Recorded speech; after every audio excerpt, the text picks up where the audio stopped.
America ने पाकिस्तान समेत मुतादिद ममालिक पर सफरी पाबंदियां लगाने पर गौर कर दिया। अमेरिकी हुकूमत जो है उसने रेड कारपेट नरेंद्र मोदी के लिए बिछाया और ट्रैवल बैन और वीजा बैन पाकिस्तान के हिस्से में आया। अगर आप अमेरिका जाने का सोच रहे हैं तो फिर जरा आप थोड़ा इंतजार करना होगा, क्योंकि मौजूदा जो अमेरिका की इंतजामिया है वो गैर कानूनी जो तारकीन वतन है उनके खिलाफ क्रैकडाउन तो कर ही गई है।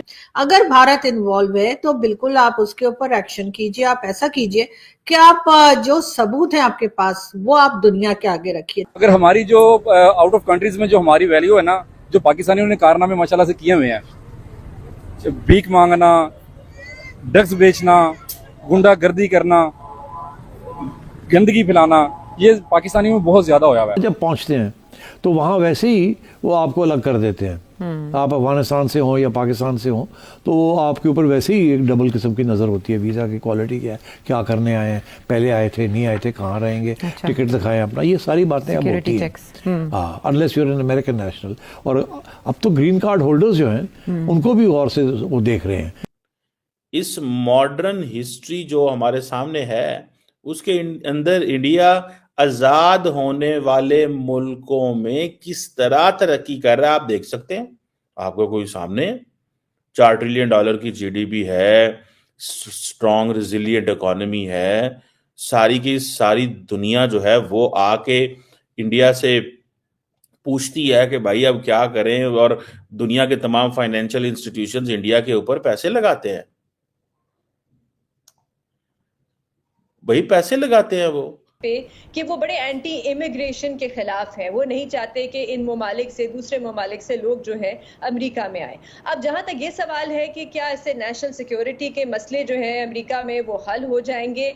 अलीना, जब किसी भी ममालिक में जब इस किस्म की एंटी इमिग्रेशन पॉलिसीज आती हैं तो उससे कोई नेशनल सिक्योरिटी के मामलात जो है, ये जो इस किस्म का जो एक्सक्यूज दिया जाता है, ये सिर्फ बहाने होते हैं।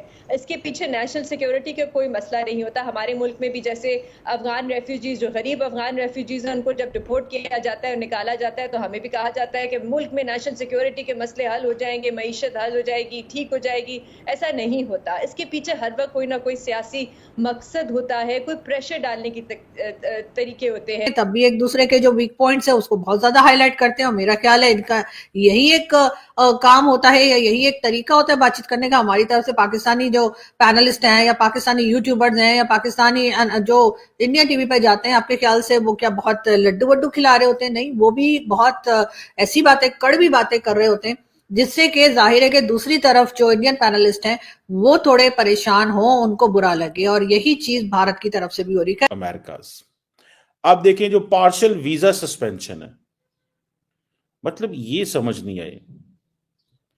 5 कंट्रीज हैं जिनके ऊपर Eritrea, Hattie, Laos, Myanmar and south Sudan, इनकी वीजा रिस्ट्रिक्शंस होगी जो टूरिस्ट को और बाकी लोगों को होगी। कंडीशनल सस्पेंशन 26 मुल्क ऐसे हैं जिनको कंडीशनल सस्पेंड किया जाएगा।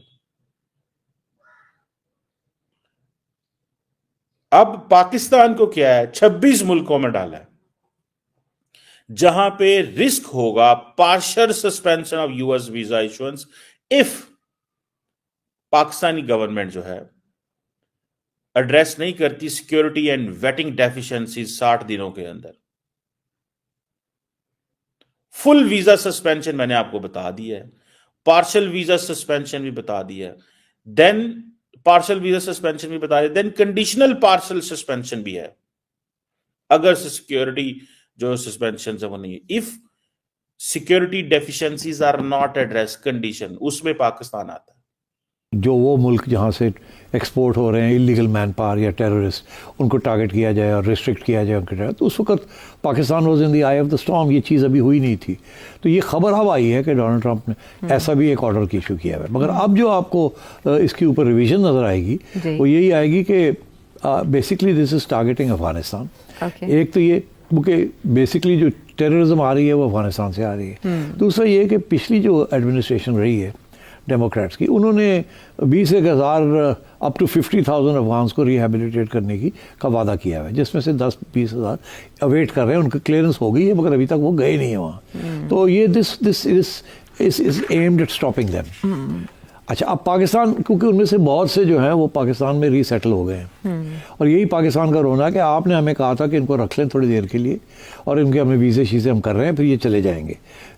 ठीक, मगर वो उनको, वो भी गए नहीं, वो इंतज़ार में बैठे हुए हैं कि जाएंगे जाएंगे जाएंगे। तो पाकिस्तान भी प्रेशर डाल रहा था अमेरिका के ऊपर कि भाई ये आपने हमें कहा था कि इनको टेम्प्रेरी रेजिडेंस दे दें, हमने दे दिया है, अब साल से ज़्यादा हो गया और आप अभी तक you have taken them more than 4 years 3 years, तो ये इनको लें आप। तो अब डोनाल्ड ट्रंप ने बेसिकली स्टॉप कर दिया है, because this is the Democrats policy. के खिलाफ जो जो सबूत आपके पास हैं वो उनको दिखाइए। बहुत डेमोक्रेटिक कंट्री बनती है भारत और कहते हैं जी हम तो बहुत जो है सुपर पावर बनने जा रहे हैं, हमारे पास बड़ा पैसा है, लोग हमें बड़ा सुन रहे हैं। लेकिन अगर वो आपकी कंट्री में, यानी कि पाकिस्तान में, हमारी कंट्री में अगर वो गड़बड़ कर रहे हैं, अगर वो टेररिज्म कर रहे हैं या किसी और तरह का नुकसान पहुंचा रहे हैं, तो आपका पूरा राइट है कि आप दुनिया के सामने भारत को एक्सपोज करें।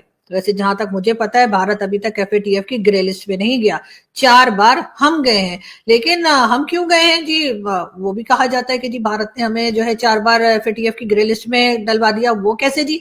मतलब ये कि हाफिज सईद निकले हमारे यहाँ से, ठीक है, मसूद अजहर निकले हमारे यहाँ से, उसामा बिन लादेन हमारे यहाँ 10 साल रोटियां तोड़ता रहे, और हर तरह के लोग TLP TTP और न जाने क्या क्या सब हमारे यहाँ हो, लेकिन FATF में हम नहीं जा सकते, किसी और को जाना चाहिए।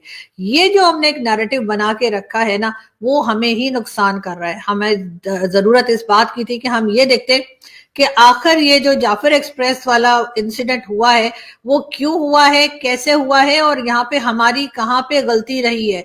क्यों हमारी इंटेलिजेंस सर्विस को पता नहीं लगा कि ये अटैक होने वाला है और उसको रोक नहीं पाए। क्यों हमें जो है APS स्कूल में बच्चों की जानें चली जाती हैं और हमें खबर तक ना होती है कि आखिर ये क्या हुआ है। लेकिन हाँ, जिस वक्त हमें ये लगता है कि आप पब्लिक बोलने लगी है, क्योंकि जाहिर है कि ये 71 का जमाना तो है नहीं, या फिर कह लीजिए कि उससे पहले का तो कोई टाइम है नहीं कि लोगों के पास एक PTV ही हुआ करता था।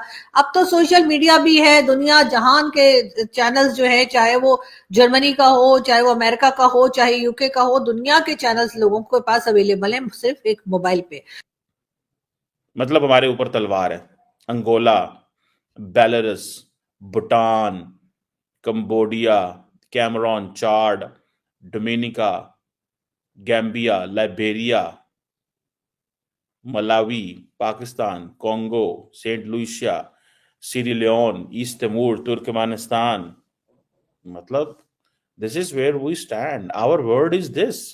आवर वर्ड इज नॉट वो जिसे कहते हैं ना कोई डेवलपिंग वर्ड। हमारी दुनिया और है। हमें ये बता दिया गया है कि आपकी दुनिया और है। ये अमेरिका का कसूर नहीं है, ये हमारा कसूर है। उसकी वजह यह है कि हमने अपने आप को रेलिवेंट ही नहीं बनाया। दुनिया उसको एक्सेप्ट करती है, दुनिया उसकी इज्जत करती है जो रेलिवेंट होता है। भाई साहब,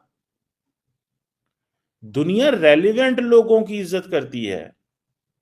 आप समझ रहे हैं बात को? दुनिया रिस्पेक्ट द रेलिवेंट पीपल।